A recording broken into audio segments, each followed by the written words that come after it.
We'll see if it works tonight.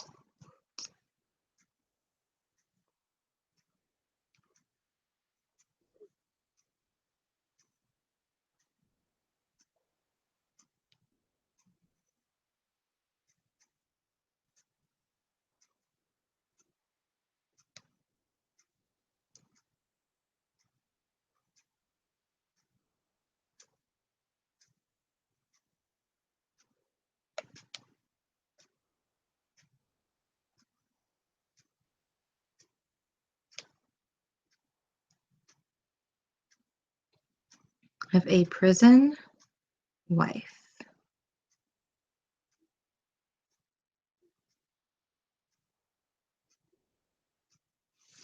All right. Welcome to my live streaming. I just got on, so welcome. Looks like there's 2 people that just joined. So I kind of want to wait. Oh, 4 people already. So wait. How are you guys doing tonight on this fabulous Saturday evening? I'm going to see if, because the last time chat didn't work for me. So, if you can see that, just message me just to let me know. If not, I'm going to check the comments from my phone again. Obviously, I guess maybe I have to update the program on my laptop or something is not kosher there, but it's all good. Okay, 1 second here, guys.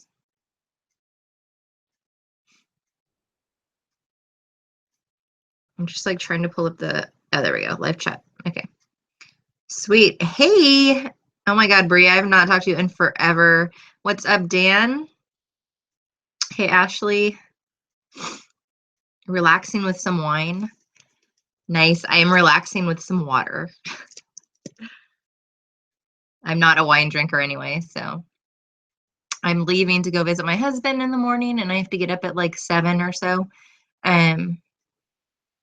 Yeah, probably 7. I have to leave here by 8:30. So if I decided to drink alcohol tonight, it probably would not be too fun for me in the morning.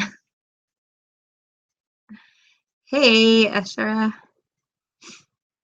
I'm bugging. Should have you to make the thumbnail.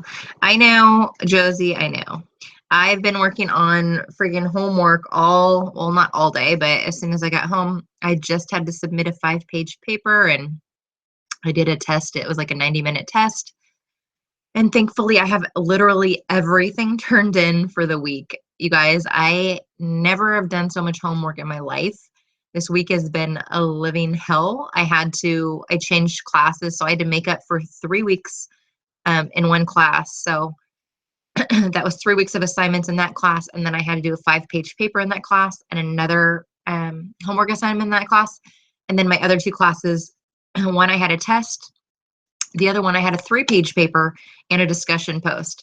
So yeah, I did probably 6, 7, 8 chapters of reading, and plus like this small 100-page book. Well, it's not most, 100-page books aren't really that small, but this one is like super thin, so it wasn't too bad. Like the font is pretty large. It's like a children's book for the most part. But yeah, I'm just like drained from school for the week. So I'm glad that tomorrow is my weekend, the start of my weekend. So give me a second just to look through the comments here. Yeah, I need your help, Dan.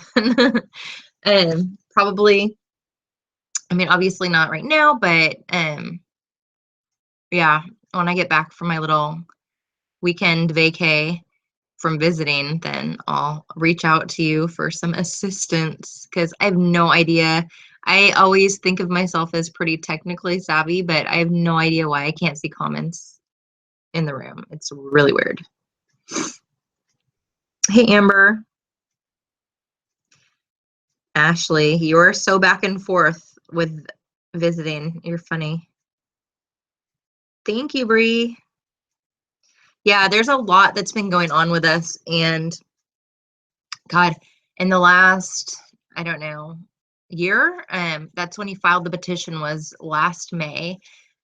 And it's just been like exciting and stressful and frustrating and anxiety driven and just like everything all rolled into one, because you want everything to go, the way that you hope it will. But it's out of our control. Like, we don't know what's going to happen at all. And then on top of all of that, like, literally there's nothing else that we can do to like better our situation. And then on top of all of that, we have to wait, like, I mean, it could be an additional 4 to 8 months. They could take it to like the Supreme Court if it's like that big of a thing. So I mean, it's like, it's the unknown. Like, you just don't know what's going to happen. Our hopes are that we have this hearing on the 31st of May, and that from that hearing, the three judges that are going to be presiding over the case, um you know we hope that they'll take everything into consideration and do what's right and resentence him. But that doesn't always happen that way. Sometimes judges decide not to go through with something that's right because maybe of like what it might cause. Like, say, they resentence him, then they're like, oh, if we resentence him, we're going to have to resentence all of these other, men and women that are incarcerated. And you know what I mean? Like, so it doesn't always like go the way that you hope, but crossing my fingers and like literally praying every night that it goes our way. See, hey, Colleen. Hey, girl. Visits are truly like a vacay. Hotel room, travel. It really is like a vacation, India. It's so funny because I have not been on a vacation in probably a good 3 years. Oh, a little over 3 years, right before I met him. I had gone back to California, which is where I'm originally from, and rented a car. I remember like I flew back to Northern California, which is where I'm from, and I had rented a car. So I go to the airport when I get off the airplane to pick up the car, and they didn't have like the mid-size that I had rented. Literally all they had available was a BMW or a Jaguar. And I took the BMW, of course. And it was like a brand new one too. But yeah, I was like, sweet, like, that just happened randomly. And then yeah, I stayed at my dad's. I was like in the Sacramento area and just got to see like a bunch of old friends. I remember I saw like an ex-boyfriend that I still kept in touch with, hung out with him. Like, they had a little carnival thing going on in Redding, which is where my dad lives, or close to where he lives.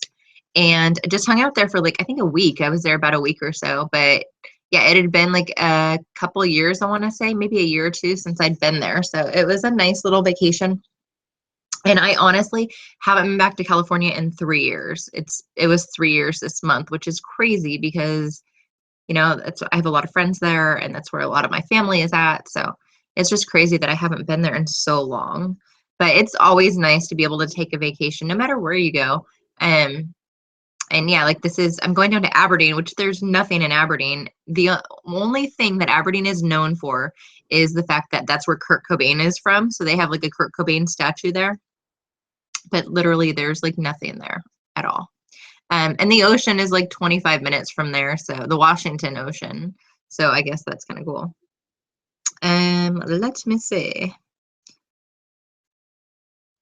I am probably going to be on for a while, Ashley. Last time I did the live streaming, I think it was like an hour and 11 minutes.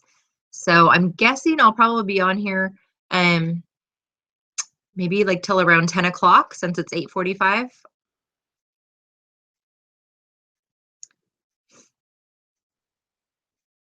Yeah, I want to say, okay, so since I am MWI, met Kevin while he was incarcerated, I never got to experience, and thankfully I didn't because I've heard it was horrible, the process of like going through sentencing and like trial and all of that. I couldn't imagine going through that and like just not knowing, how everything is going to play out. And I kind of compare like what we're going through right now with resentencing to that situation. And I can relate to a lot of women that are going through that just because you don't know what's going to happen. And it sucks. It sucks. I mean, you try to be hopeful and everything, but I don't know. It's hard to explain. Um, oh, that's awesome, Colleen. Hopefully you'll be able to go visit like as soon as possible. I know, like okay, so when I met Kevin, I was in Tennessee and he's in Washington. And this is in 2014. And I had applied for visits and I actually got visits. Like I got approved like almost immediately. It was like within a week or maybe less than a week. And I didn't think that I would for some reason. I think I was on probation. I got off probation in 2011 or 2012. So I thought that because of that, they weren't going to approve me. And yeah, I remember since we were so far away, they have video visits in here in California. Um, so we were able to actually do video visits before we even met in person. So it was kind of cool. I remember we did that, but they only work half the time. If anybody's ever done them, then they know, especially if you go through JPay.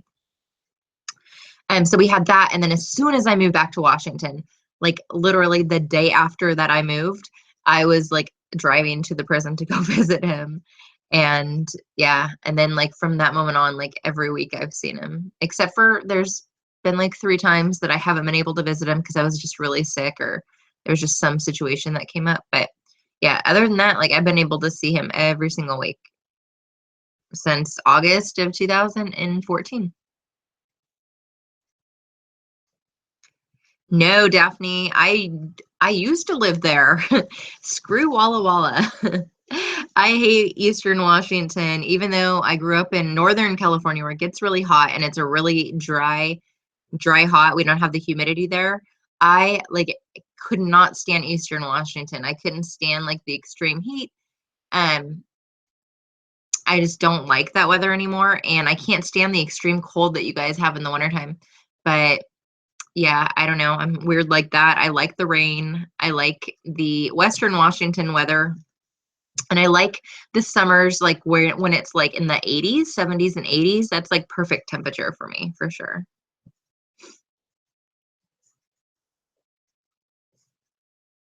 Um, um, um, I have court Monday morning. I was denied due to an open court case, so fingers crossed. Oh, I remember you telling me about that. Was that like a traffic ticket or something like that? I remember that, Colleen. With 5 children, it really hurt not to know how long he would be away from us. I couldn't imagine having kids and dealing with all of this um, from the beginning. You know what I mean? I know, like, I've talked about it before, but like, we plan on having children, once we get our regular family visits. But I guess I look at it differently because, okay, first of all, my age, I know, I can't wait 10 years. In 10 years, I'll be 47, and there's no way possible. Number one, I could have kids. And number two, like, I would want to have kids at that age. So, yeah, that's not happening.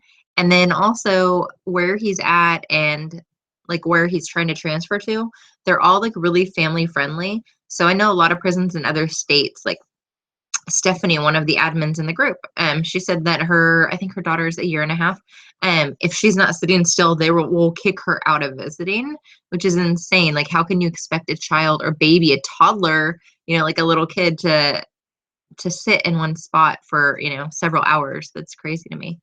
But yeah, where he's at, like they've got children's play area. They have kids that like run around like crazy all the time, and it doesn't bother me, but I guess it comforts me to know that when we do have kids, like we're not going to get kicked out of visiting because they're up running and like playing and stuff like that. And then also, we get family visits, which is amazing. If we want, we could spend 24 hours or 48 hours together, and we don't have a correctional officer breathing down our throat or people constantly watching us. And like he can get a chance to actually parent our children, and yeah, we could just like chill out and relax. I know, Amber. Every state should have family visits. Um, I know they started taking them away. Mississippi was the first state that had family visits, and it just got taken away, I want to say 3 years ago, 3 or 4 years ago. But what I heard was the reason they took them away was because women were getting pregnant and getting on welfare. And I guess that's like the whole reason, but I don't know if that's totally correct or if it was the money to like keep up the trailers and the duplexes and stuff like that. I would think honestly it would be more about the money and the budgeting aspect of it than it would be, worrying about people getting pregnant, but you never know. Every state is totally different. But yeah, right now it's just California and then Washington, New York, and Connecticut that have them. And Connecticut, you already have to have kids. If you don't have kids, then you can't get family visits, which is kind of a fucked up situation. But I don't. I know a couple people that visit to Connecticut, but they aren't married and they don't get family visits. So I don't know a lot of information on that state.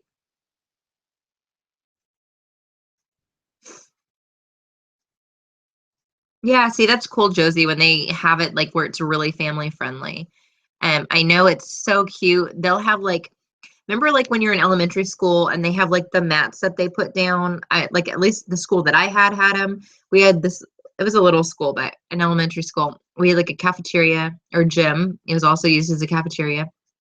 And they had mats that they would put down like on the floor, I think it was for, I don't remember what it was for. But anyhow, they have mats like that. I guess it's like gymnastic type mats or whatever. And they put those mats down in one area, and like I've seen like some of the dads like wrestle with like their kids, which is really cool. Um, and then like they have an area where they like show movies and stuff like that. So you'll see like the parents in there watching movies with the kids and just playing with them and stuff like that, which is super awesome. It was a ticket for a weed pipe from like 5 years ago. They said I didn't go to court, which I did. Long story short, I had to sit in jail for 6 hours to get bonded out. And I knew that is so crazy because, excuse me, guys.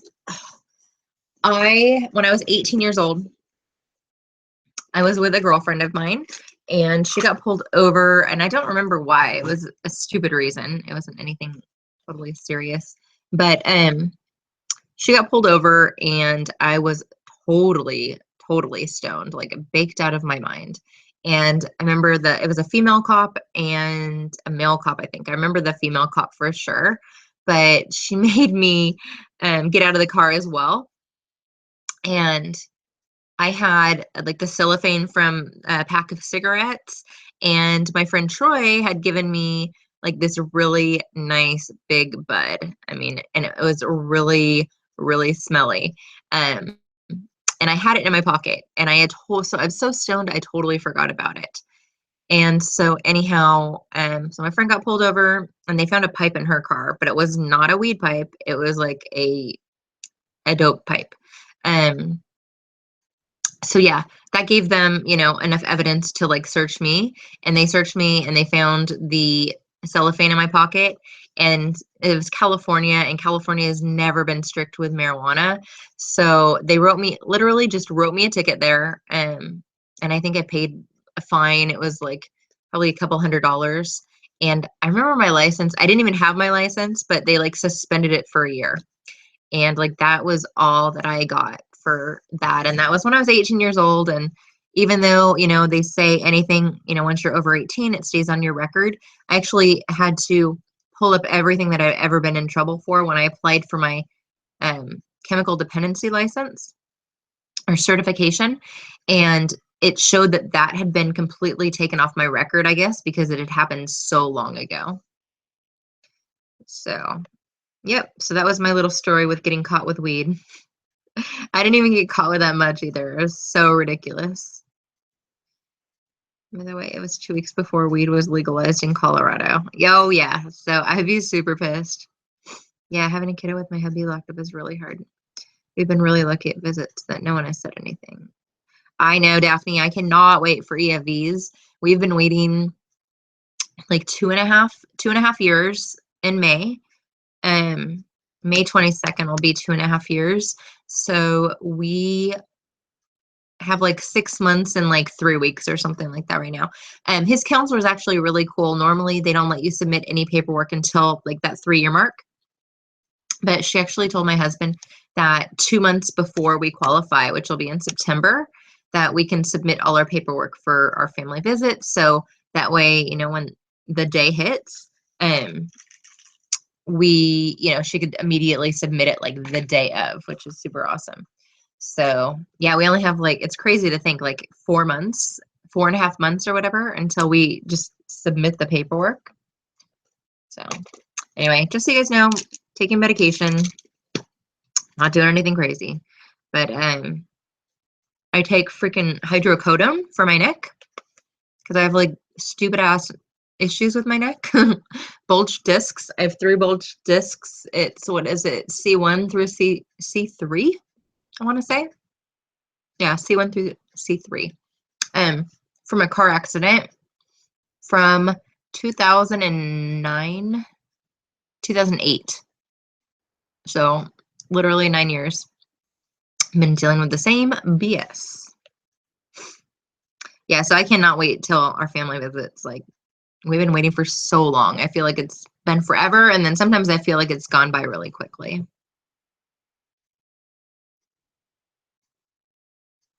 Family visit seems so awesome. It was taken away from Mississippi in 2013. They did not stop because of the pregnancies with no father. Oh, they did stop because of the pregnancies with no father being able to help in the home. Yeah, and I do understand that, India, like to a certain extent, but there's a lot of people that aren't on state assistance, you know what I mean? Like, there are so many successful prison wives that I've met that aren't on government funding. Like, they have careers. I've met doctors. I've met like physical therapists. I've met like a pharmacist that was a prison wife. You know what I mean? Like, there's so many like successful women that are doing everything on their own without state funding. And I understand, of course, there are those women as well that are on state funding. But yeah, I don't know. I just think that it really helps, like, it helps them in there. It gives them something to look forward to, and and that keeps them out of trouble, and it keeps them like on the straight and narrow and like motivated to do better. And yeah, it's definitely a good thing. Let's see. They don't have a mat, but they have a big blue rug for the kids area. That's so cute. As soon as you said a big blue rug for the kids area, it reminded me of the game. Do you remember like when you're a little kid and it's like rainy out, and so you have like inside recess? And I don't know if you guys played it. I'm sure you did, but they had that game Duck Duck Goose, where like you run around and go Duck Duck Goose, and then somebody's goose, and then they chase you around. That's like, I just pictured that in my head for some reason. I don't know. I'm weird. And I also pictured the game, and I remember playing this as a kid, having recess inside when it was raining. Well, in California, like whenever it was raining, they would keep us inside as, I guess, people will melt in the rain or something. I don't know. But Heads Up 7 Up. Also, I'm old. I'm in my late 30s, so those of you that are really young might not remember that stuff. I don't know if they did it for that long, or if it was just in like the 90s, 80s and 90s. And that's fucked up because I get no help at all. Yep, see, I'm the same way. I may as well have turkey basted myself because according to the state, there's no father since my husband will be locked up. Yeah. But Daphne, I mean, at least you have the family visits to look forward to. And you never know, there might be some sort of bill that gets passed, like where he doesn't have to do 85, maybe it gets lowered to like 65%, so he'll be home sooner. Like, and that's the thing, like we really never know what's going to happen.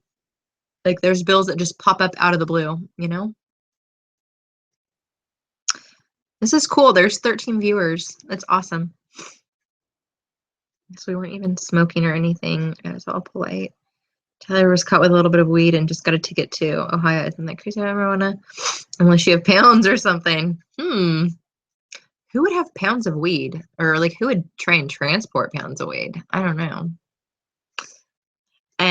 Just joking. It's ridiculous, but I'm glad it's off your record. Yeah, I'm glad it's off my record. I had a lot of stuff on my record. I was not like, okay, so I was a total goody goody until I was like 16 years old. And then I got drunk with my brother, and my brother got me stoned. And he's a year younger than me, which is super funny. And then I just started experimenting with drugs, and I just got in a lot of trouble, and I was hanging out with the wrong crowd. And next thing you know, I got the ticket for marijuana, and then I got a DUI, and then I got another DUI, and then I got another DUI, and then I got another DUI that turned into reckless driving. And then I got lying to a police officer. I really got a ticket for lying to a police officer because I was covering for my friend. I got, what else, you guys? A lot of mine are alcohol related because I was a bartender for a long time. I used to drink a lot and like, yeah, do stupid shit. And then I got a hit and run. Felony hit and run was like the last thing that I ever got in trouble for. And yeah, I'm gonna do a YouTube video on that still. I tried to do one the other day. I felt so stupid. I was in my backyard. I was filming the video back there. Didn't realize that the battery on my phone was super low, and my phone died after 22 minutes of talking. So yeah, well, actually, nope, wrong YouTube video. That YouTube video I already did. And it's like how or why I wanted to become a chemical dependency counselor. And I just go into the story about this car accident that I got into and like how it happened. It was my friend's 30th birthday, and I had been taking Klonopin, which is anti-anxiety medication, and drinking beer earlier in the night, and totally blacked out. Didn't remember anything. Hit some guy on a motorcycle.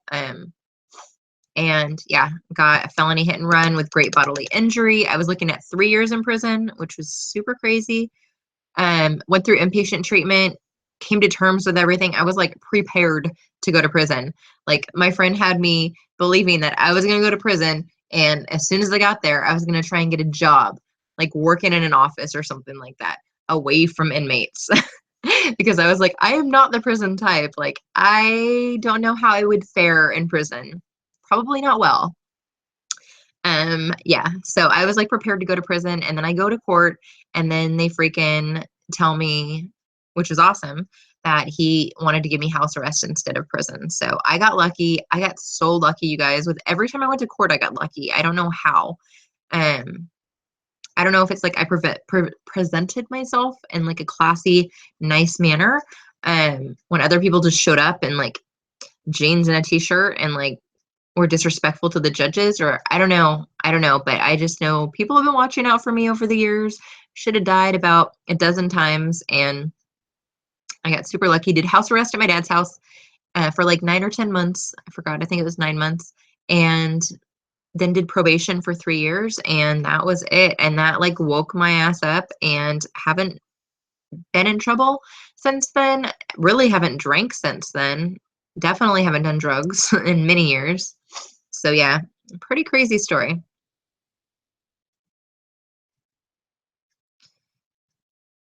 Hey, Brooke. Okay, I need to back up on comments. I kind of went on a rant there. Hey, Marie, welcome back. Okay, so yeah, Brooke, you guys just got home. For real? You guys got a flat tire again and ran out of gas? You, my dear, have like the worst luck ever. Ever. But at least you made it home. I'm sure you're just chilling and you're like ready to relax for the rest of the night.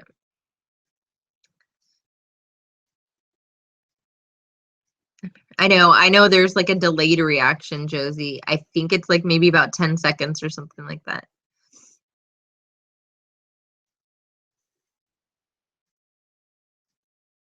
This is totally live, Renata. This is YouTube live streaming, so yeah, it is the real deal.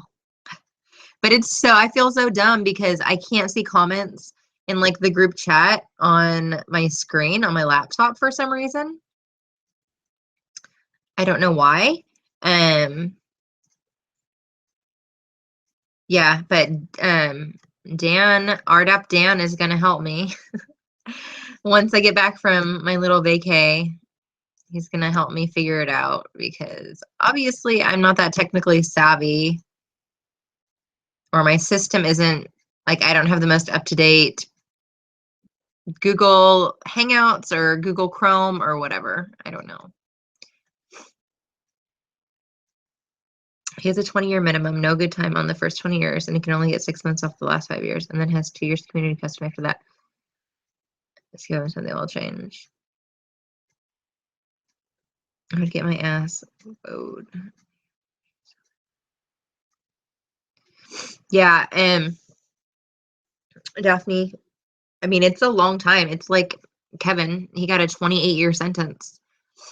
I don't think there wasn't any sort of deal with him saying, that he had to do the first 20 years without any, good time or anything like that. Um, because he's done 14, it'll be 14 and a half years in August. And I know like his good time, I want to say it's like 3 years. I think it's like 2.5 or 3 years. So he'll have to do, like, if he doesn't get resentenced, he'd have to do 25 years at the most. And then he'd be eligible for parole in 2000 or eligible for parole. He'd be able to get out in 2028, to be February of 2028. So it's like 10 and a half years, which is really a long time. But I mean, he's been in a long time too, 14 years. That's a long time. He's been in prison like all over like half of his life, because he went into prison when he was like 16 years old. He was in from 16 to 18, got out at 18, and then, he got this charge when he was 19. So he's really been in for over half of his life, which is insane. I couldn't imagine going to prison at 16 years old. And I didn't know that they were allowed to even put like kids under the age of 18 in like an actual prison with like grown ass adults. Like he told me that a couple months ago and I was in shock.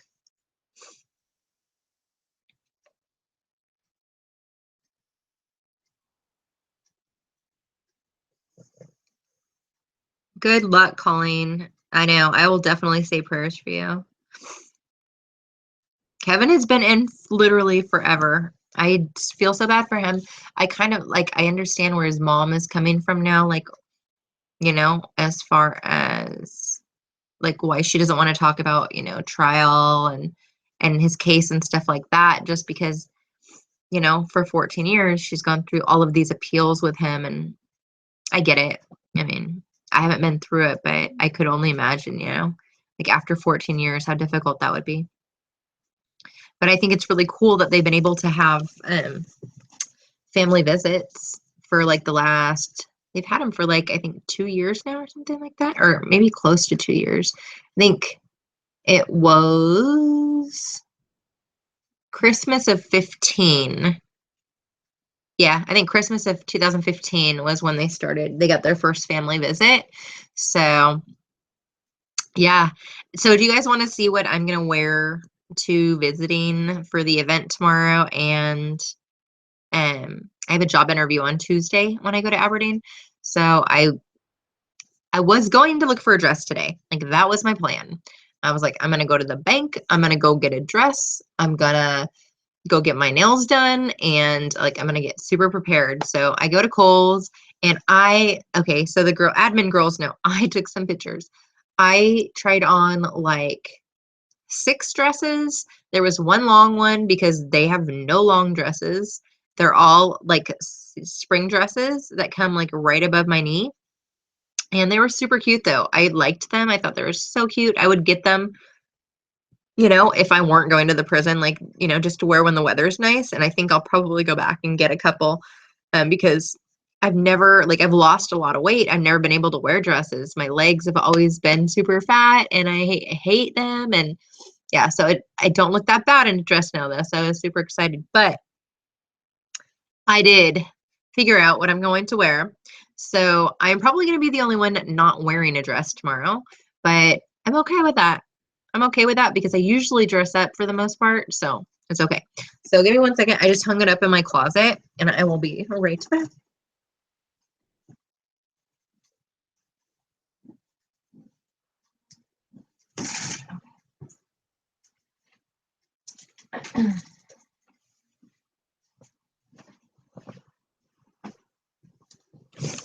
Okay. Okay. As I put my clothes over Odin, I'm sure he hated that. Okay, so this is going to be hard to show you guys. I'm not going to try anything on, obviously. But, so tomorrow, I bought these pants, or they're capris actually. But the brand is Rockin' Republic. I don't know if you guys know that brand at all, but I totally dig it. It's like kind of an expensive brand, but like I love their jeans and stuff like that. They fit really good. Okay, that headboard. I love my headboard, Josie. Okay, so I am going to wear these capris, and they have like, they're not ripped, that you could see like, or it's distressed or whatever, you know? But I think they're super cute. I've never worn them. I've only had them for like, I don't know. I think I got them a couple weeks ago. So I'm gonna wear this with this. It's got like the collar thing on the that goes around the front of it. I don't know if you call it a collar, but it looks like a collar. But it's dressy and it's like a, you know, a cute top. And I'll probably just like wear sandals with it.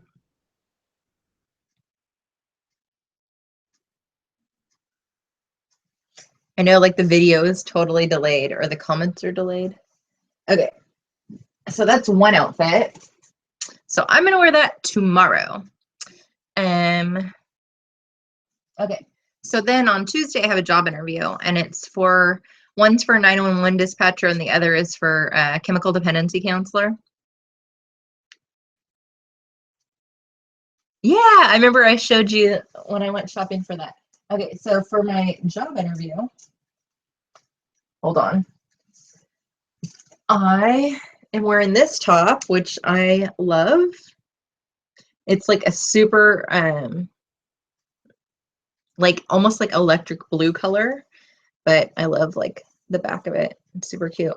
And the brand is Candies, but it's got like the rolled up sleeves. I love these tops, but I hate the fucking sleeves. Like they always get unraveled and it annoys the crap out of me. And then I just have a pair of like black slacks that I bought that I'm gonna wear with this. And I'll probably wear boots with those. Like I have some dressy boots that I'll just like wear with that. So like my pants don't hang down. And then on Monday, I'm gonna go to visiting. And Josie's probably already seen this too. But I have this like maxi skirt, which is super long. And there, this is funny, only a prison wife would appreciate this, is a slit literally on each side of the skirt. And I've got like this ruffly black scoop neck shirt that I'm going to wear with that. So yes, those are my 3 outfits that I picked out.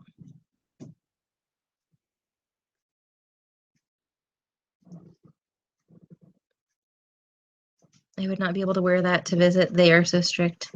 No ripped pants or V-neck tops. Yeah, actually, where he's at now. Okay, so the place where he was at before, like you could not even wear scoop neck tops. Like they were just really strict about the chest area, like really, really strict. And like really about everything. Like yeah, they'd make you wear like a sweater or like sweatpants or whatever if they didn't like what you're wearing.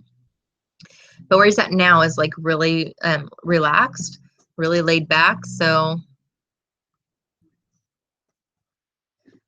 so anyhow, yeah, so where I'm at now, I can wear like a skirt. She did say something because I did wear a skirt that had a slit on it one time, and she just said, she kind of like laughed a little bit and she said, make sure, you know, that doesn't go any higher or something like that. But that was like all she said about it.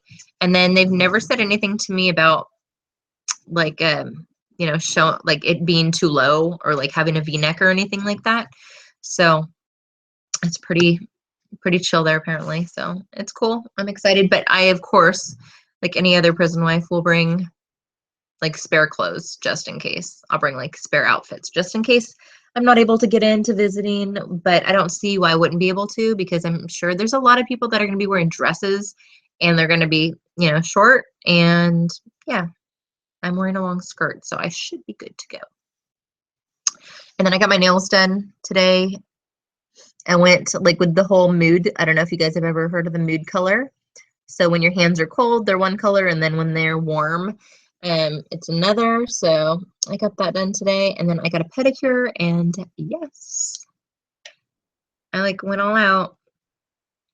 So yeah, yeah, so that's like what I'm gonna wear for my thing. So it's 2 days of like visiting, full days. The first day, I guess, like it's like a dedication kind of a event to wives. And so they're supposed to like write a letter, and they're supposed to write a letter and read it to us or recite it to us or whatever. But Kevin told me that he didn't do it because he didn't want her, the woman that was in charge of the event, to read the letter, like the personal letter that he wrote to me, because it's personal. So I totally understand that. And I think it's bullshit that they want to, go as far as like reading, a freaking letter that he wrote to me, which is crazy. Um, it's just crazy, because you could say anything in visiting. There's like 70 tables where we're at. And I don't know, it's just ridiculous to me. And anyway, they made us a corsage, I think, and they taught them how to dance the waltz. So I guess we get to dance the waltz with them. So that'll be interesting. Because I've never danced the waltz before, but I know like the male leads, so like as long as he knows what he's doing, then I should know what I'm doing. But we'll find out tomorrow. And then they serve like a nice dinner, I think, like a 3 or 4 course meal or something like that.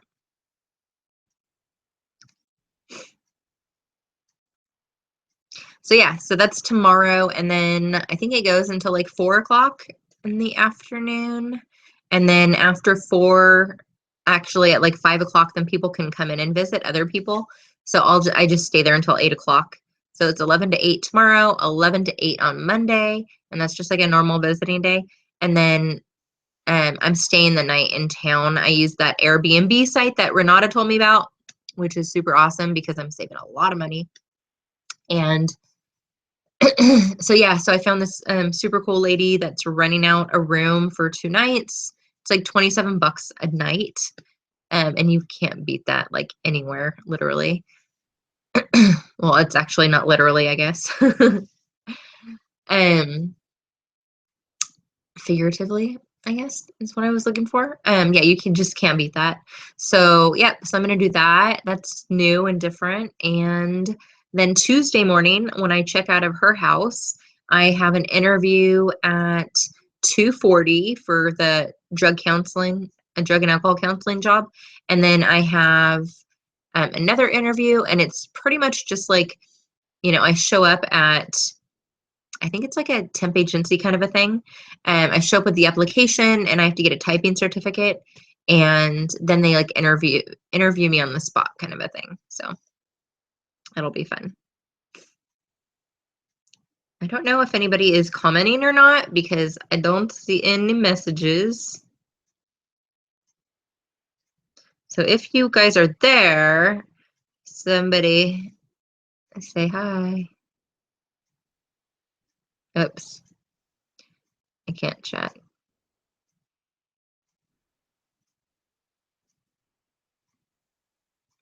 Anyway, so yeah, so that's like what my weekend is going to be like.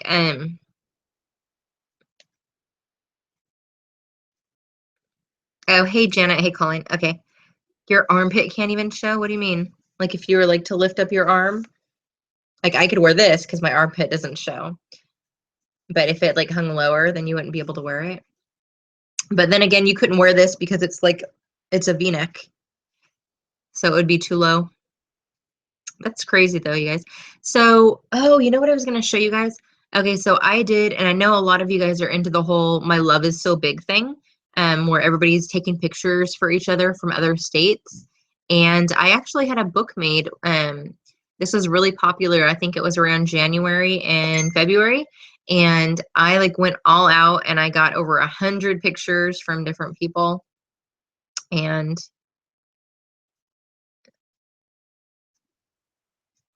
you're still watching that video? I said, no, she's live, Dorn. You guys are funny. So hold on one second. I'm gonna get the book. It's like right on the other side of my bed, and I want to show you guys what it actually looks like. If you do want to get one of those books made.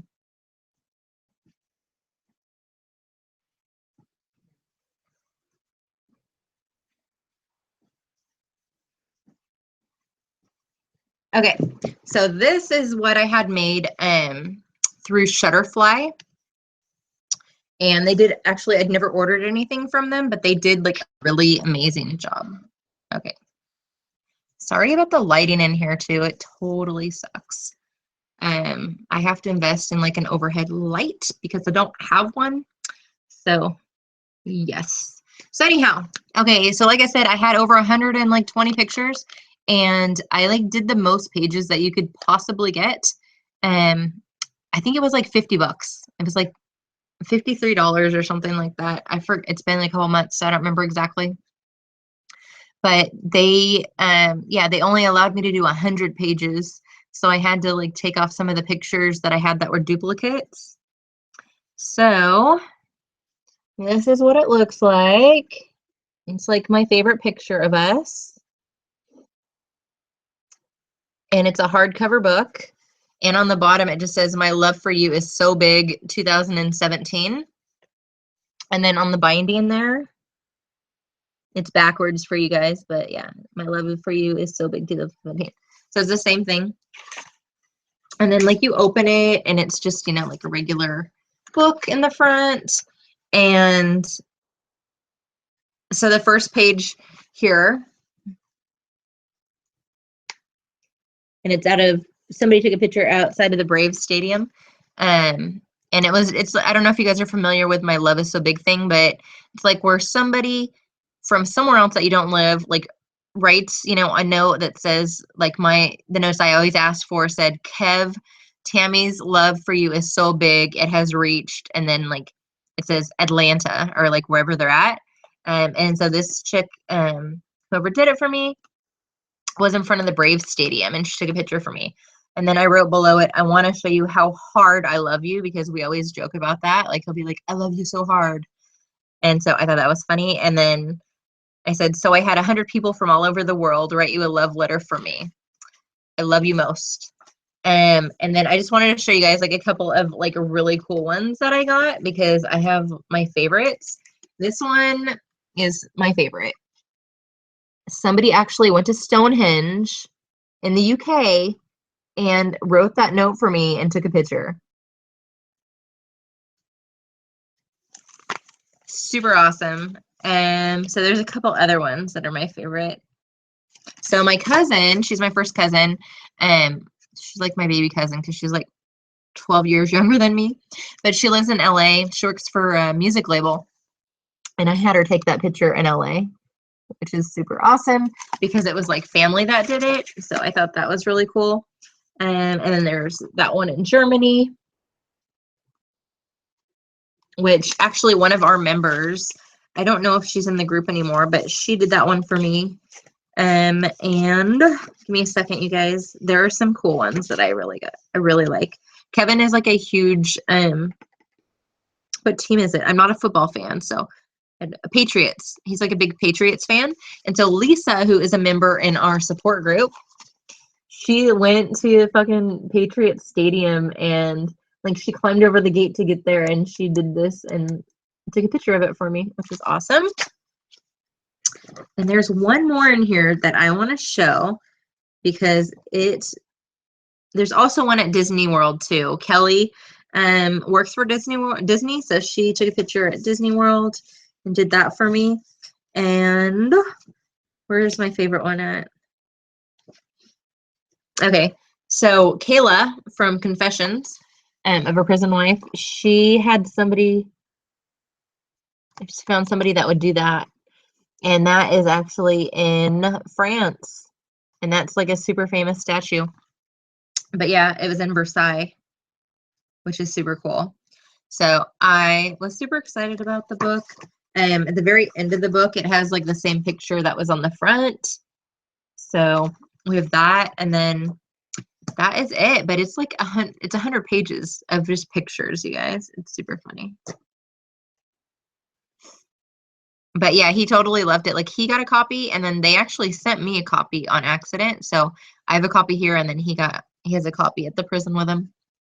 But he was super surprised. He thought I was just sending him like a letter the first 14 days of February, like everybody else started doing, which I did do that. But he didn't think I was doing anything else. And then he got that and he was just like, wait, what? He's like, you like worked your ass off on this stuff. And I was like, yeah. I was like, I've been busy. I'm just reading some comments, so give me 1 second. I'm on I'm on your Roku. That's funny. Hey Ash. Yeah, Colleen, I loved doing it. I thought it was so fun and I thought it turned out so cute. I really like enjoyed doing that.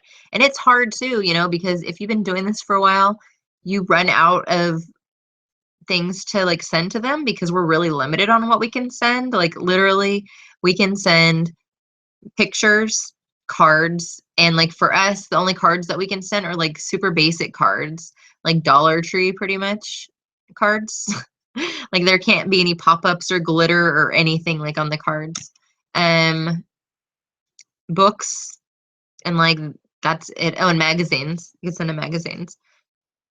So I have sent him this book, and then there's another book that I sent. I forgot the name of it, but it's the one that you can make with like the stick figures and like tell your whole story, which is really cute. And then I've sent him, what else did I send him? I ordered a couple magazines for him for Christmas. So he got that, and I've sent him like novels and stuff like that, like from Amazon. But it's really hard to come up with stuff.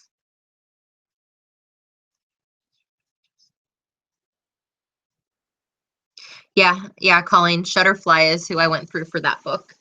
Um, but they like, yeah, I think through their company you can do books, you can do like t-shirts and like all sorts of like I think you do puzzles, which I thought was kind of a cool idea. You could take a picture and just have them make a puzzle out of it and all sorts of cool stuff.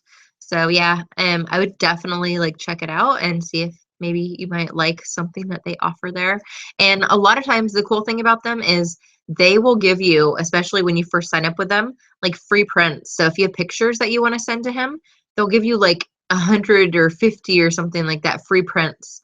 So check it out. Um, After this live streaming is over, I think I can add comments to or information to the description box.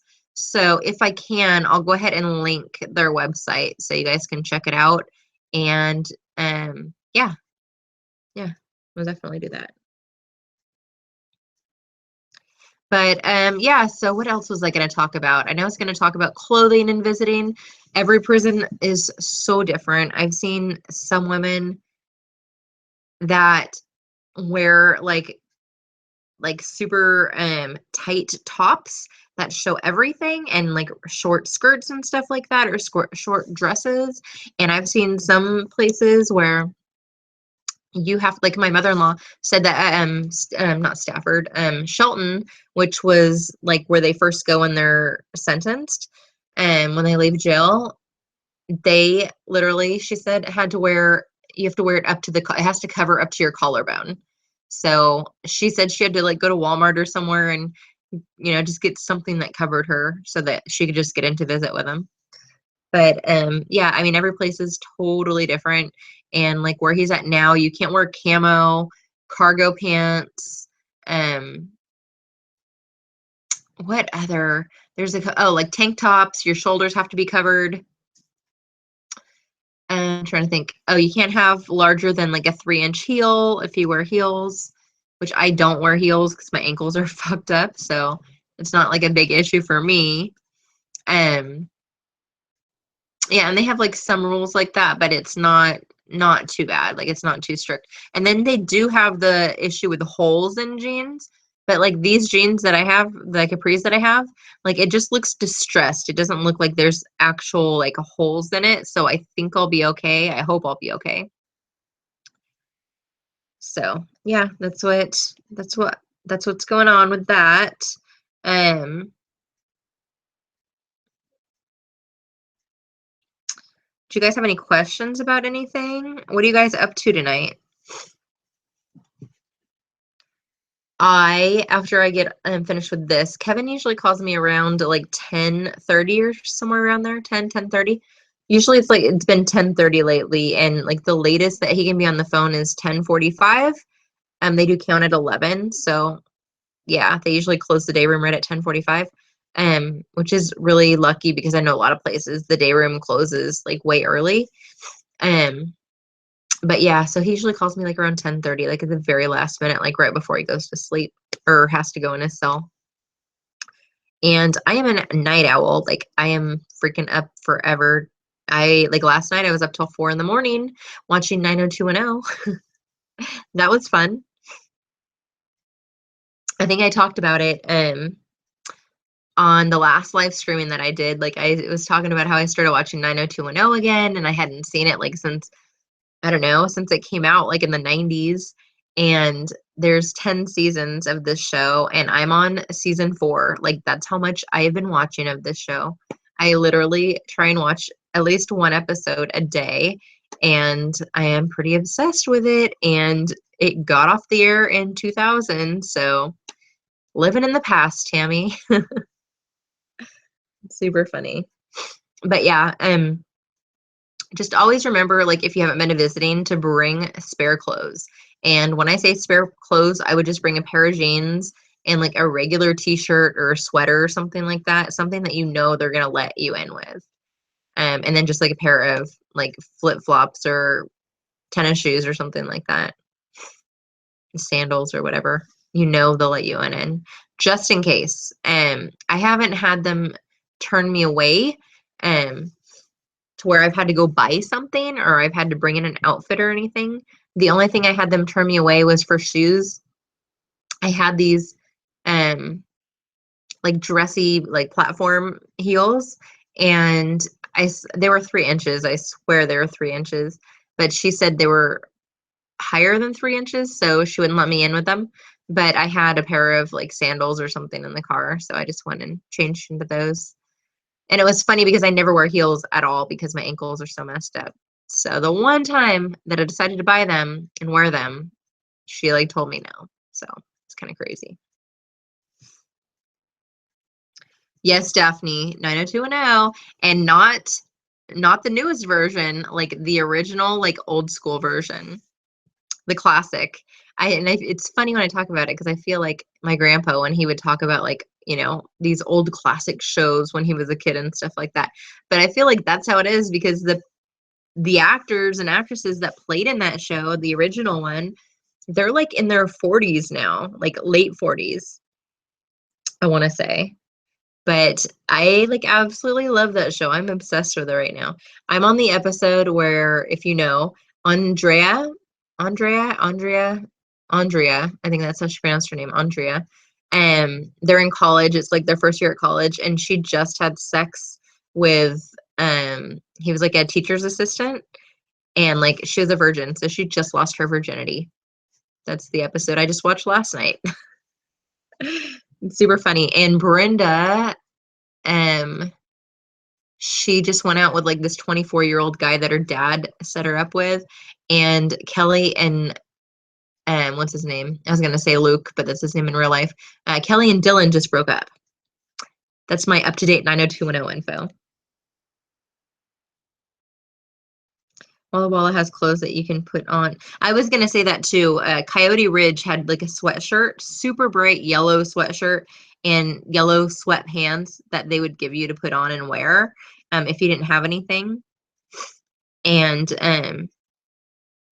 yeah, you just put it over your clothes. And at Stafford Creek, they do that too with sweatshirts. I haven't seen sweatpants, but I know it's like a different color. Ashley knows because Ashley had to wear it, but it was like a bright color. I remember because we went to visiting together and they wouldn't let her in with her top, and it was hot too. And so she had to go in there with this sweatshirt on top of her top, and she was like sweating. I felt so bad for her. And it was like a really bright color too. It's kind of funny though. It was funny. I remember I was laughing about it, but I felt bad for her.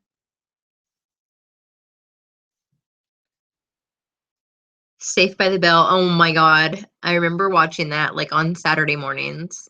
I still watch like the reruns every once in a while too. It's funny.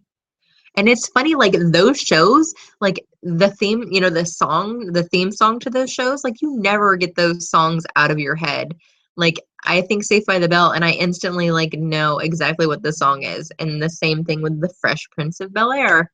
I saw him, he was on like a late night show the other day, and he was doing like his song, and he had the audience like singing parts of the song for him. It was pretty funny. Yep, Saved by the Bell, Fresh Prince of Bel-Air. Those were shows that I grew up on. Full House, if you are like close to my age and remember that, that was like when I was like junior high school, like elementary, junior high school, like that. I remember watching that show. And I remember my dad, I went with my dad and like my aunt and uncle and stuff like that. My boob is popping out. Um, no, it really wasn't, but there's a lot of cleavage. We went to Florida, we went to Disney World, and they actually were filming at the same hotel that we were staying at, the Grand Floridian. And yeah, so I got to meet like some of the characters, but at that time I was like 12 or 13 years, 11, no, 11 or 12 years old. And I just thought it was like the best thing ever. And I remember meeting John Stamos and like saying hi and shaking his hand. And I think he gave me a hug. And Lori Loughlin, who played the aunt, which is super funny. Pulled up to the house about 7 or 8, and I yelled to the cab, "Yo, Holmes!" My kingdom, I was finally there as the Prince of Bel-Air. Yep, Prince of Bel-Air. But anyway, yeah, that is when I grew up. It's crazy. It's crazy to think that I will be 38 in like May, June, like 2.5 months. So crazy.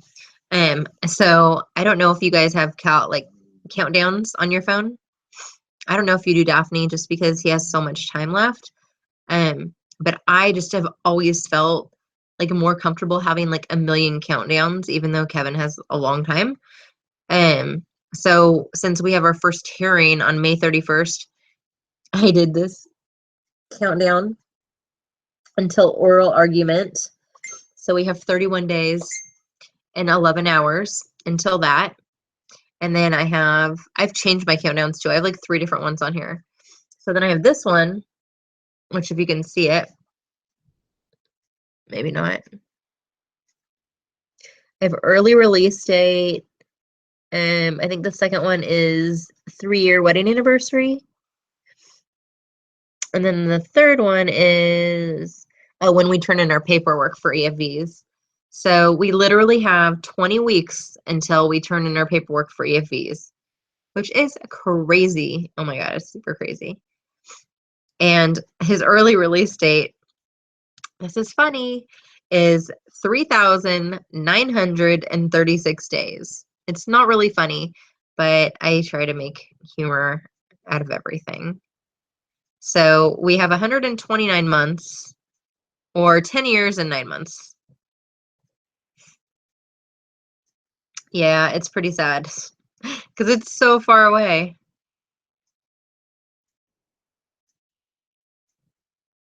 But what I do, like for a lot of my countdowns, is I'll do like smaller countdowns. So on this other app that I have, like I have our 3-year dating anniversary is in 10 days.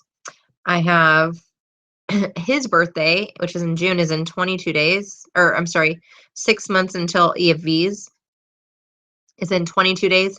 And his birthday is in 53 days. So I do like the little countdowns, and then I do like the long countdowns too. So I kind of can just go on there and check every once in a while and see like where we're at on that whole thing. But yeah, I mean, time goes by. It's been going by fast. I mean, it's been 3 years. So yeah, it's pretty crazy. We started talking on May 10th. So it's been almost exactly 3 years for us. I do that too, like, because I'm busy, whether it's with school or internship or visiting or, like working around the house or dealing with the dogs or whatever. I get so wrapped up and like so busy, like I'll lose track of time. I won't remember like what day it is or like You know what I mean? Like I just get super busy and then I like won't check my countdown thing for like a week or 2 weeks and then I'll check it and I'll be like, oh my God, like we're already down, like 2 more weeks. Prison wife, single mom, building patio, planting vegetable garden, building planters, more yard work, cleaning house, cooking, shopping. I know, I wish you lived closer. That would be super awesome. It sucks because, I mean, it's cool because I know some prison wives on this side of the mountain. Ashley's actually the only one I met in person, but I know there's like quite a few that live on this side of the mountain. But there are a few of you on the other side that I get along with really well and like connect with really well. I just wish that it was closer and it wasn't like a 4 hour drive or 5 hour drive, whatever the difference is there. And then Elle, when she actually moves, once she gets married and moves out here, he's in Western Washington or Eastern Washington. So, she's going to be on the other side of the mountain. So it just makes me sad. I'm a sad panda. Janet, how long do you guys have left? Does he have a long sentence or is it pretty short?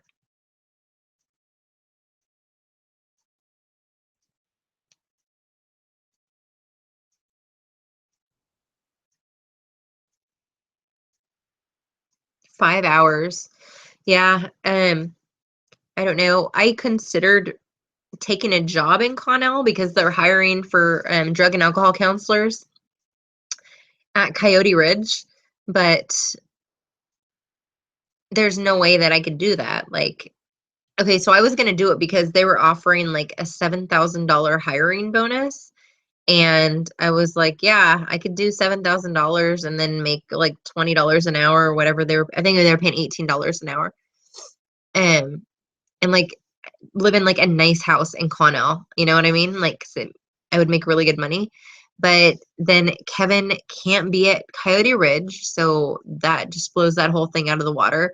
I don't want him to go to Walla Walla because Walla Walla is worse than any other prison, in my opinion.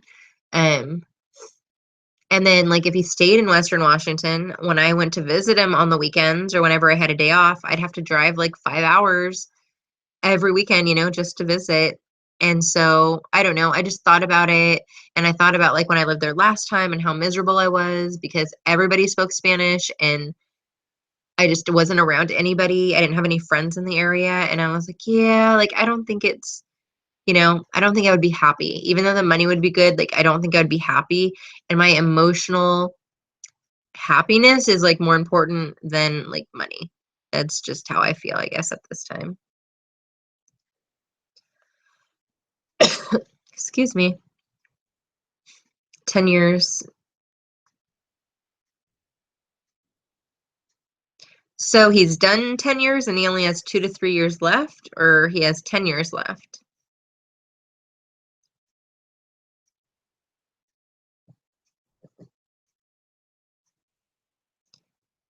You should look at where I used to work. No way. You did not work for Pioneer Human Services, Daphne, did you? That's literally where I just got a job in Tacoma. Sorry, I kind of freaked out there. I hope it wasn't too loud. Oh, 2 to 3 years is awesome. That'll go by super quick. I literally just got a job there on Friday when I interviewed. Like I interviewed and then I had this guy call me, Raven, I think his name was, from he's a recruiter and they offered me the job and yeah, they're just doing like the background and everything. But yeah, it's for a counselor position. That is so funny. I totally freaked out when he said that. Um, Yeah, no, I've been reading up on them, kind of doing research, but from everything that I've read and everything that I've heard, they do like amazing work with like reentry and then also working with like family services, family and child services and stuff like that, which I think is awesome. And I know like in my position as a counselor, most of those people don't want to be there. They're being forced to be there by like the DOSA program or like the court system or whatever, or like DSHS is forcing them to be there to go through treatment. So yeah,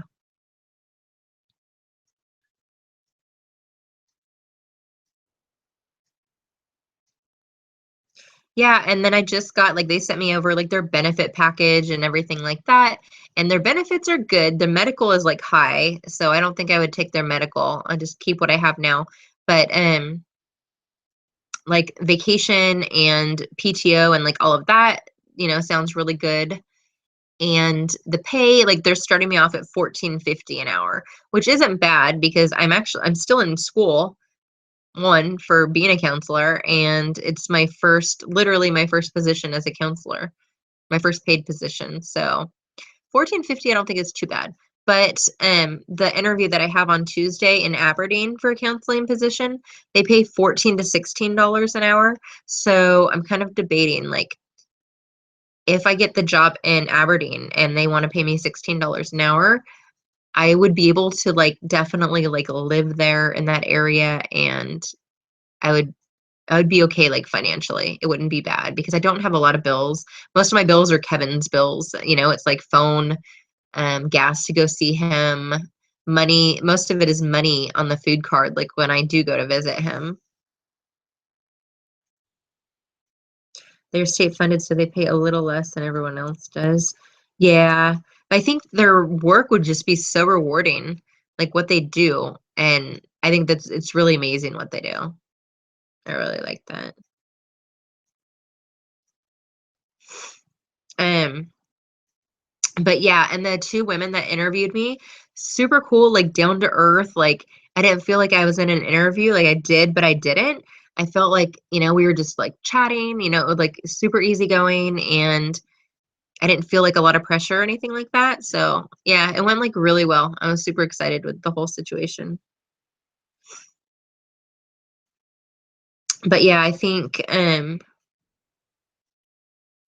once I get my hours, because I have to have 2,500 hours in order to take the test and be a CDP.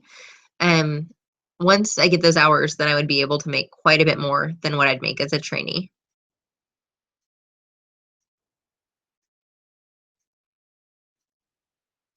Oh wow. So they pay like $2 less. Yeah. Yeah, and that's what I was saying. The place in Aberdeen, they pay $14 to $16 an hour. So then I have to like decide, okay, the job is in Tacoma.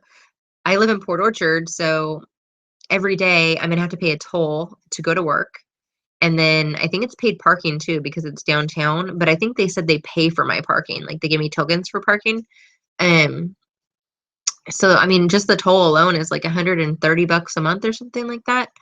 So I don't know. I'm trying to decide. I'm super confused. I want somebody to decide for me. I keep asking Kevin to like make a decision for me because do I like move to the other side of the bridge where like rent is really expensive? Or like if I get a job in Aberdeen, do I move to Aberdeen? Like, I don't know. I'm just really confused and I don't know what to do. But I do know like I want to move and I want to have my own place again and all of that. But yeah, plus I guess, I would make that wage plus since I'm still going to school, I get student loans and financial aid and stuff like that. I get all of that on top of it. So that's like additional income that I would be making.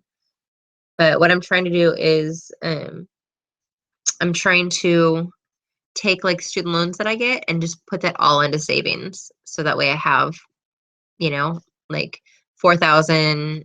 Nope, I would have like $6,000, I think, in the fall in savings or somewhere around there, like depending on the funding and stuff like that. Yeah, I do the pass thing. It saves you like $1, I think. Instead of $6, it's like $5 to go across the bridge. So that's like $100 a month still. But like what seriously kills me is Kevin, like paying for Kevin, paying for the phone calls. Right now we talk twice a day and it's 100 and like $30 a month. Um, if we cut it to once a day, it would be $60 a month. And we've done it before where we talked once a day. Just because, when you're working full time in school and stuff, you are busy, so you don't have a lot of time, to talk and stuff like that. So that would help. And then if I lived in the town that he's in, I wouldn't have to pay extra for gas, so that helps. And then we kind of agreed like last time, I normally put like $30 on food every time I go to visit him. But if I lived in Aberdeen and I saw him 3 times a week, one of those days would be the full 8 hours. So I'd put $30 on there. But the other 2 times, most likely it would be right before I go to work or like right after I get off work. So I'd only be there for 2 hours or 3 hours. So we might only eat like one meal together. So on those days, I would put like $10 on there or something like that. So then I'd only end up spending $50 a week on food for him at visiting instead of a lot more than that. But that's still $200, $200 a month in food on the vending machine. Yeah, I mean it adds up. So that's 200. It's like $300 for his bills, and then like right now my bills are like 300, so that's 600 right now there before rent or anything like that. But it's stuff like this that like stresses us out, being prison wives, girlfriends, fiancés, or whatever. It's like our bills, their bills, and then bills that we have together or whatever. And I don't know, it is what it is. It's stressful. That's what it is. But that's super cool that you work for Pioneer Human Services.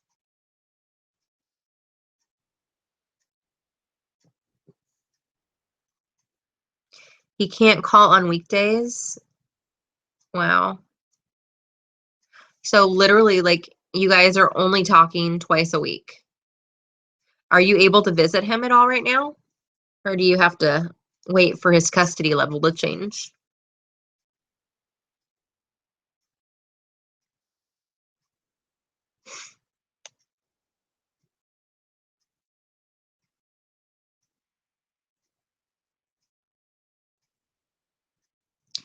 And I can't tell who else is in the chat, but if anybody has any questions or wants to chat about anything specific prison related stuff, let me know.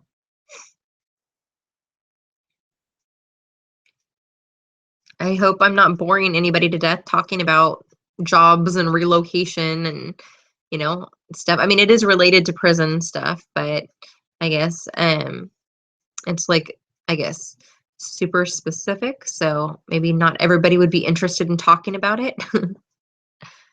What I want to do eventually, because this is where I usually film everything in my room, I'm going to take this down, and I have this like photo collage thing that I bought from Kohl's. It's really cute. It's got like frames that are circular, and then it's got like the rectangle ones, and it's blue, like a blue backdrop.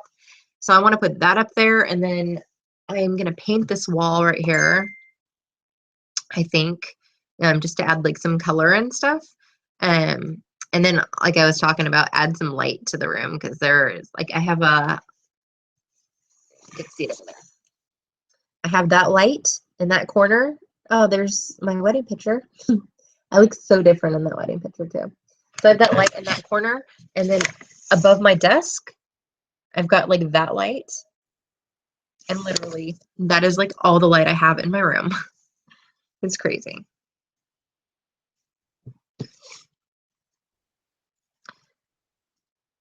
Sometimes I wish I was super small chested. Actually, a lot of times I wish that, because then you would never have to worry about like pulling up your top all the time.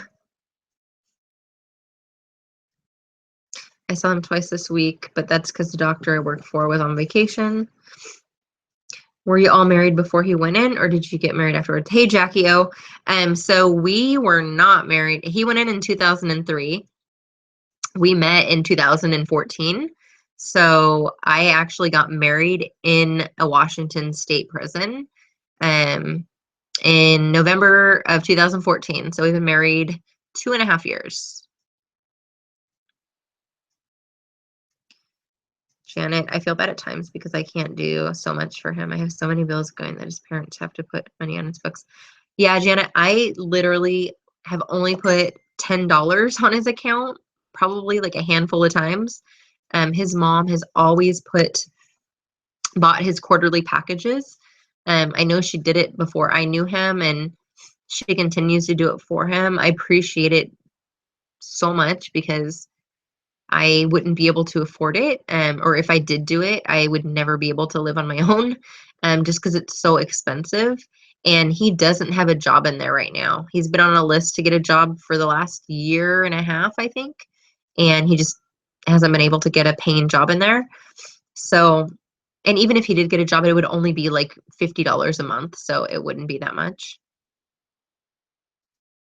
But yeah, his family does do a lot for him.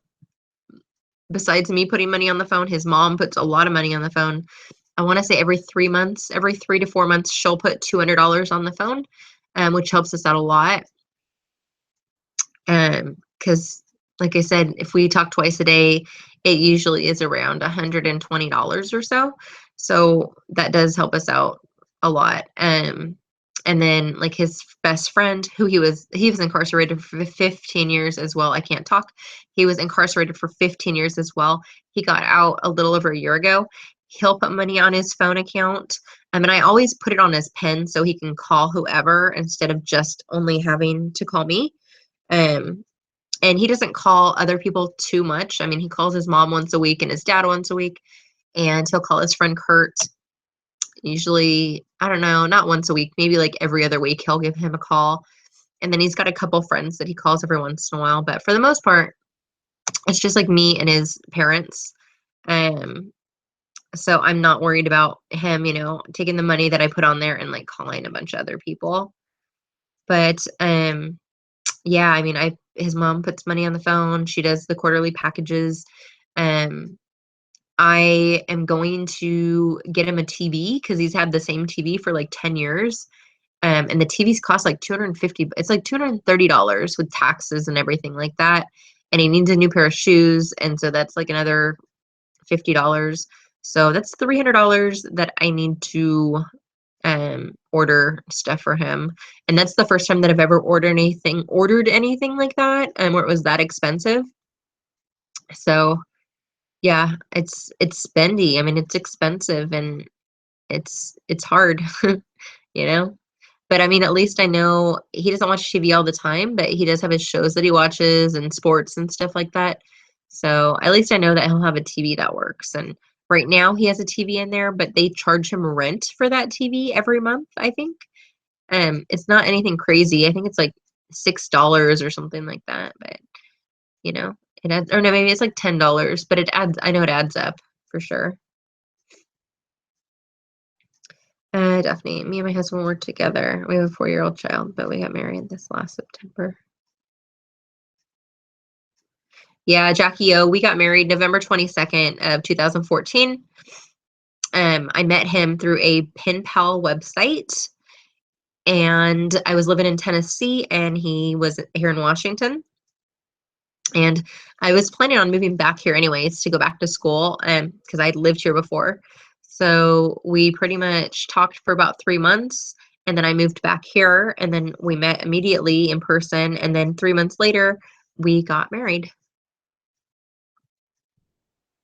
So if you have any questions about that, I know a lot of people like question, like the pen pal website and that kind of thing. But if you have any questions about like what it's like to meet somebody while they're incarcerated or anything like that, I am an open book, so I'll answer any questions. Here in South Carolina, they don't allow prison marriages.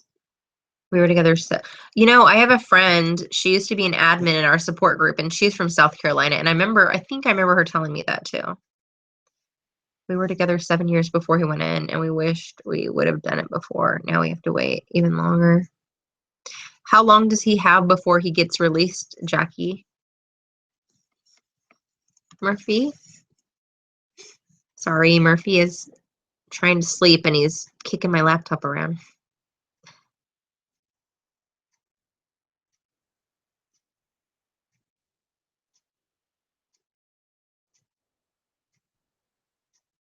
Yeah, I do our budget obviously because I mean I tell him how much I'm getting for financial aid and student loans and income and stuff like that, and we just kind of talk about everything together. Like we talk about like what bills we have and like what bills need to be paid off first and what's extra and all of that. So we discuss everything. But I'm also the type of person that like say okay, right now I'm talking about relocating, and he's more practical. So Kevin will be like, yeah, like, I don't know if that's a good idea. Like, you would have a job, but you might be struggling a little bit financially, if you move and you're only making $15 an hour. Um, but he knows, like, if I have my mindset on it, that I'm gonna like do it no matter what. Like, that's just how I am. I'm gonna do what I'm gonna do, and he knows it. Like, he'll try and talk to me and like tell me, the practical side of things and what I should do, or how I should, look at something. But and I'll do that. I do my pros and my cons lists and all of that, and I try and take a long period of time to think about something thoroughly. But yeah, I don't know. I'm better than I was when I was younger. When I was young, like, I straight up would like get a wild hair at my ass and I'd be like, I'm moving to Idaho. And I moved to Idaho. I remember I did that in 48 hours. I came up with the idea to move with my friend to Idaho. I took the bus there, moved there, had a job within like 2 days. And yeah, it was insane. I used to do that a lot, you guys. I did that. I moved to LA, like the drop of a hat. I moved to freaking Tennessee, but I had about a week's notice for Tennessee. I had a little bit of notice. But yeah, for the most part, I would just like get up and like get in my car and leave. It can get expensive. Yeah, it totally can, Janet. I know, Jackie. So my husband just got his associate's degree, and he's going to be going for his bachelor's. He starts back at school in the fall.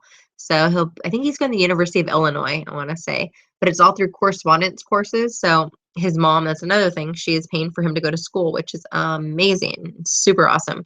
So he'll definitely have his bachelor's by the time he gets out, which is really cool. And then he wants to go and he wants to get his master's. So eventually he'll have his master's in psychology. So yeah, so I know, like, and we've talked about it, like, between my career and like his career, like, we are going to be like pretty well off, like, financially. Well, we'll do good. We'll be comfortable. So it'll be nice. My first video visit. So we started talking May 10th. I remember I got approved for visiting. I want to say it was like around the end of June or somewhere around there. And I want to say our first video visit was around July. It was sometime in July because my birthday is July 17th, and he went to the hole. He went to the hole. I remember he was in the hole for my birthday. And I remember having a video visit before he went to the hole. So I want to say it was the beginning of July. So literally it was like 2 months after we started talking. He goes up for parole in December. His max out date is 2019. So if he doesn't get out on parole, he will have done 4 years. That's cool. Time goes by so fast. I can't believe that. Like, we've already been together 3 years. It really has gone by fast. But I am like Daphne, and I like keep busy. Like, I try and keep busy all of the time. I just, it keeps my mind busy. Physically, it keeps me busy. So time goes by fast, and like the days go by fast, and the weeks go by fast, and it really does make time go by quick.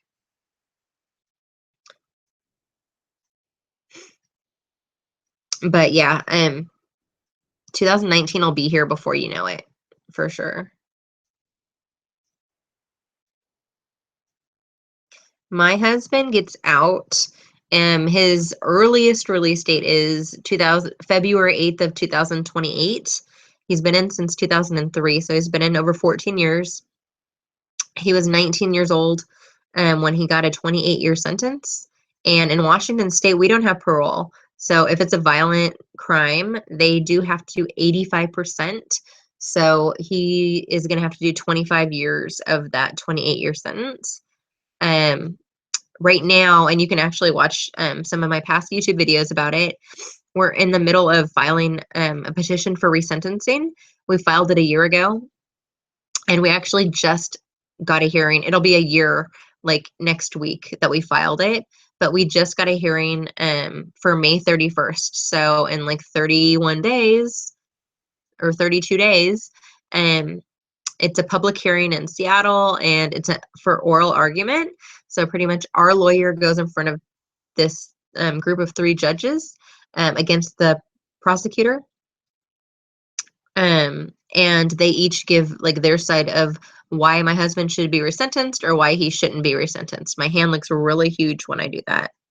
It's super weird looking. But anyway, yeah, so it's an oral argument. It's going to be a quick hearing, but it'll be really effective. And those judges have up to 8 months, I think, to make a decision on whether they're going to resentence him or not. But like this hearing is like the make or break it hearing. So if they say that, they're going to approve him to get resentenced, like that automatically tells us that he's going to be like his sentence is going to get lowered.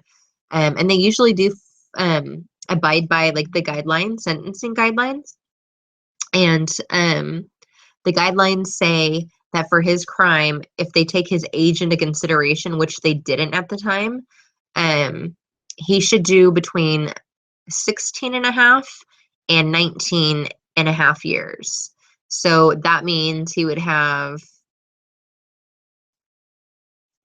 between 2 to 5 years. Like if they resentence him, he'll have 2 to 5 years left instead of 10 and a half years left, which is a crazy difference. But there's always a chance that they could resentence him time served as well, and he could get out immediately. Let me just read the comments here. Prisons here don't have anything like that. Hey, Monica. How much are his phone calls? So our phone calls are 20 minutes long. They used to have it to where you paid like a flat fee for the phone call, and if it got hung up in the middle of it, then you still paid that same fee. But about a year and a half ago, they passed some law, I remember, for prison phone calls where it lowered a lot of prison phone calls all over the US. And so they changed it. It was like $3.50 a 20-minute call, and they changed it from that to 11 cents a minute.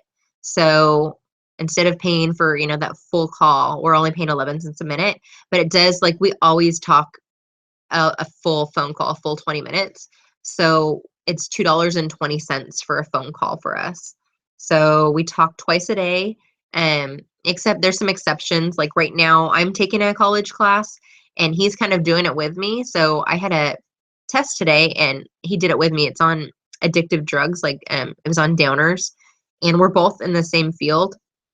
So yeah, so it's fun to do it together. So he called back twice so he could do the whole test, well, half of the test with me. So we talked earlier today, which was 3 times, and then he'll call me tonight. So it'll be like 4 times in one day, which we never talk that many times in one day. Like it's very rare that happens. So yeah, but normally we just talk twice a day. Any tips on how to save on the calls? I'm still kind of new to this, and I've been dating my boyfriend for about 5 months. I met through a site. Yeah, so I met my husband through a site as well. I met him through that Write a Prisoner site, which is a really common. If you go into the prison support groups, a lot of women, not a lot, but a good portion of women have met their, boyfriends, husbands, or whatnot through that same site as well. But I honestly, like, through the years, like, we've gone through, like, when I was living on my own and I was having to budget everything, because I was only making, like, $13 an hour, I think, and my rent was, like, $600. I mean, I was just, like, really having to budget. And we went to where we were talking once a day. So for us, it wasn't bad because, well, once a day back then was still probably, like, around $100 a month. But now our calls are $2.20, so it would come out to around $60 a month for us if we cut it down to once a day. Another thing is that we don't talk twice a day when I visit him. So, like, say I go to visit him on Sunday, I talk to him like Sunday night after visiting. He'll call me to make sure I got to wherever I'm going. And then, yeah, and then normally he calls me earlier in the day. I'm not a morning person and I have insomnia, so he never calls me in the morning because he doesn't want to interrupt me if I'm sleeping. So he'll call me like early in the afternoon, and then he'll call me like right before he goes to bed at night.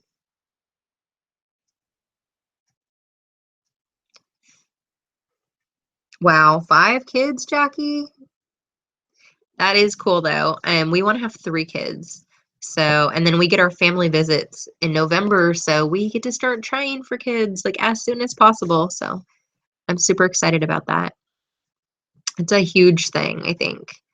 Well, I mean, kids are a huge thing, but so he doesn't have any kids and he's going to be 34 in June, and I don't have any kids and I will be 38. So, this is like our last chance pretty much to have kids. So, it's exciting. Thank you for praying, and I appreciate it because it is a huge deal. Like our life, is like in the fate of like these judges that are going to make this decision. And 10 years compared to like 2 years or even 4 years is such a huge difference. I mean, 10 years is a decade from now. So, yeah, I mean, I'd be in my late 40s compared to like 2 years from now. He could be getting out when I'm 40 or 42, you know? Are you judged by coworkers, friends, family for being a prison wife? I am not. I mean, I've had my, sorry, I have to like adjust. I'm wearing a bra, so I'm gonna lose track. I went to Victoria's Secret because I am larger chested and I've always had problems finding bras that fit me. And so I was like, okay, well, I lost like 40 pounds. So maybe like, I'm just like a different bra, like cup size now or bra size. So I went into Victoria's Secret, which probably should have gone somewhere else because I think that's more geared towards smaller sizes. And I had them do a fitting on me, and she said I was this is so funny, a 34, first of all, a 34 triple D. Now it's funny because the bra that I was wearing at the time that I got fitted was a 40 double D. So I was wearing a bra that was 6 inches. I think it's 6 inches, 34 to 40. They count it by the inches, right? Or maybe I don't know how they count it. But anyways, so it was like one cup size too small for me, and it was like way too big for me, like around my rib cage. So anyway, I have this bra, this Victoria's Secret bra, and it's super comfortable and everything, but I feel like my boobs are popping out of it still.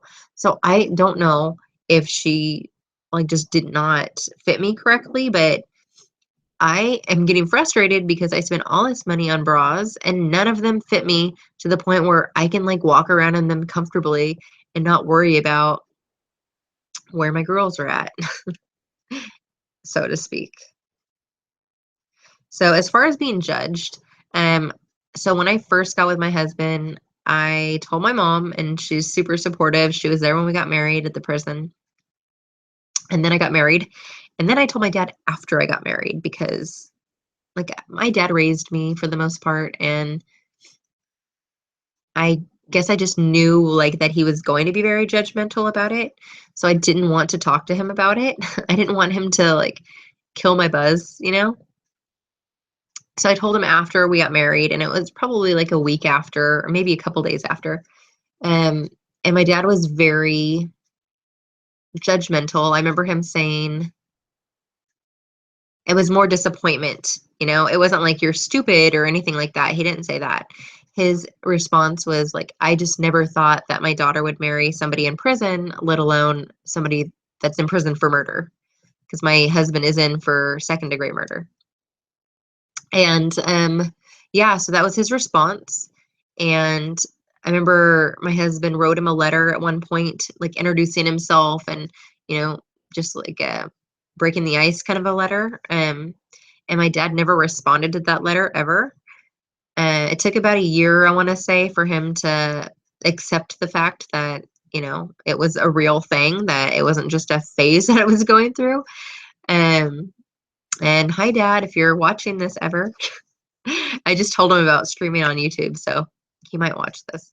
But anyhow, yeah, so it took him about a year to like accept the fact, and then like gradually on the phone, he would ask me about Kevin, or he would ask me about like his resentencing, or ask me about like little things about prison, like what is commissary and like what can they get from it, and little things about prison. So he's definitely not judgmental now. Like he's never said a bad thing about him. at all. And I think that's just because like my mom has met him several times in person, and my mom has talked to my dad, and they're divorced, but she's talked to my dad about like how good of a guy he is, and how like that they'll really get along when he gets out. He'll really like him and stuff like that. And my brother the same way. My mom, has talked. I've told my brother about him, obviously, and like my mom's told my brother about him. So my brother's super open-minded type of guy. So yeah, he's totally cool with him, and I think they're like really alike too. So it's kind of scary. I'm curious to know how my brother and my husband are going to get along when he gets out. I think they're going to get along really well though, because they're really similar and like their personalities and stuff like that. So yeah.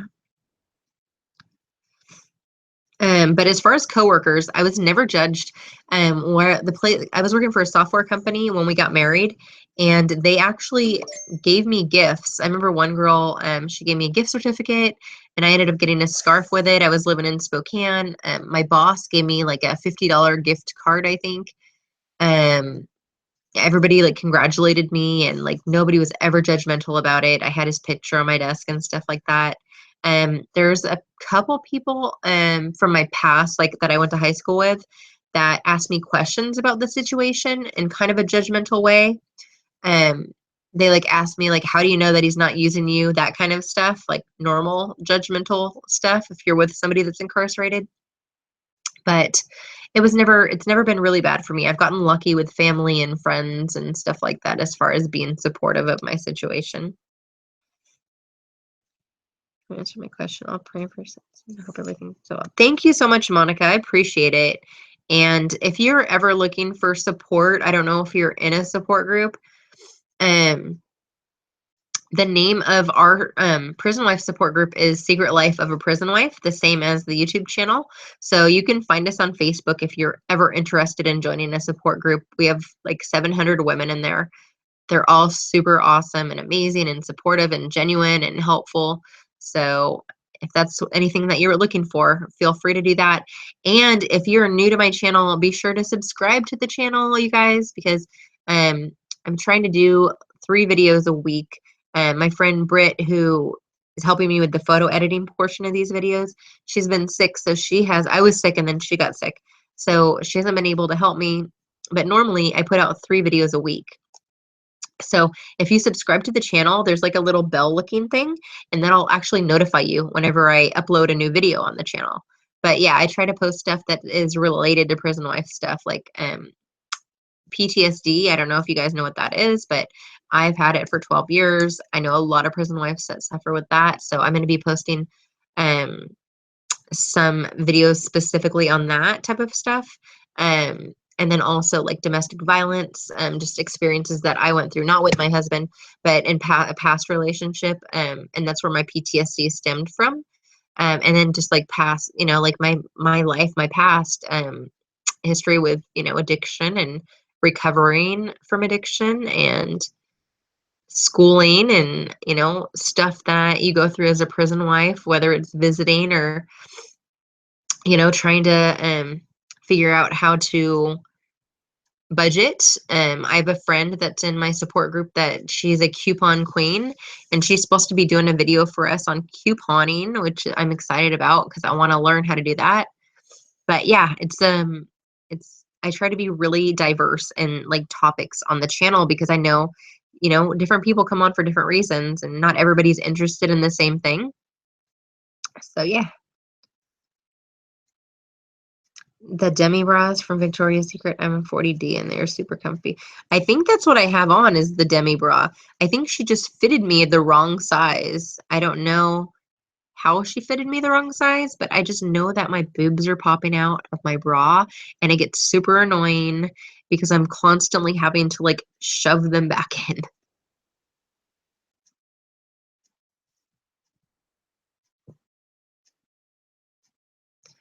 Yeah, support system, the group that we have on Facebook is amazing. It really is like my saving grace, and I always say that, but it is totally true. I'm on there every day. I might not be as active every day, but it's like the first thing that I do, literally, like when I get up in the morning is check the group. And yeah, it's super cool and super amazing. And you guys should definitely check it out. Um, we have 7 admins all together, and all of them are super cool. We're all in different situations. We're all, not all of us are in different areas. My friend Ashley is an admin, and she lives 45 minutes from me. Our husbands have known each other over 10 years. But there's also one girl from North Dakota. There's one girl from Iowa. There's another from the UK, and her fiance is in Washington. There is one from California, and one from Ohio. Yeah, Josie's in Ohio. So yeah, we're kind of like all over the place, which is super cool. But yeah, everybody's has their own, different personalities, but we all get along really well, and we're there just there for support. So, gosh, I can't believe I've gone live for this long. I think I'm gonna get off though because my phone is about to die. It is 10:20 on my time zone, which is Pacific Standard Time. I have no one that understands why I am with him, especially since he's in a different state.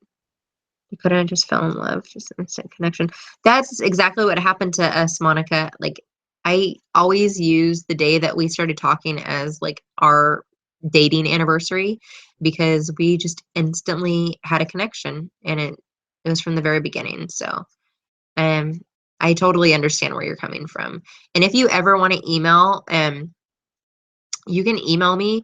It's the name of the group. It's secretlifeofaprisonwife@gmail.com. And yeah, you can email if you have questions or if you want to talk. Or like I said, go on Facebook and you can request to add to the group. And that way you get that instant gratification of always having someone online to talk to. If you need to vent, or, if you need an answer, or if you want to brag about something cool that happened, or just like talk about work or like stuff that isn't prison related. But anyway, my hubby's calling. So I will talk to you all later. Have a good night, guys. Love you.